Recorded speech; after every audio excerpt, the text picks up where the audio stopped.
Pengamat militer sekaligus co-founder Institute for Security and Strategic Studies Hairul Fahmi mengatakan Indonesia mencetak sejarah dengan mengirimkan paket bantuan langsung ke Gaza. Diketahui bantuan itu dikirimkan dengan metode airdrop atau menurunkan bantuan melalui udara bekerja sama dengan Angkatan Udara Yordania. Fahmi menilai keberhasilan misi kemanusiaan itu tidak lepas dari peran Presiden terpilih Prabowo Subianto dengan Raja Yordania Abdullah II yang memiliki hubungan sangat baik.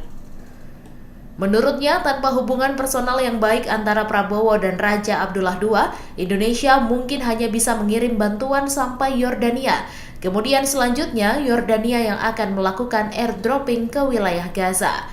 Ia mengatakan Yordania merupakan benang penghubung yang mengungkap satu variabel kunci yakni Prabowo Subianto. Fakta bahwa Indonesia tidak memiliki hubungan diplomatik dengan Israel, kelancaran pengiriman bantuan ke Gaza diakui merupakan buah dari hubungan baik Prabowo dengan Raja Yordania.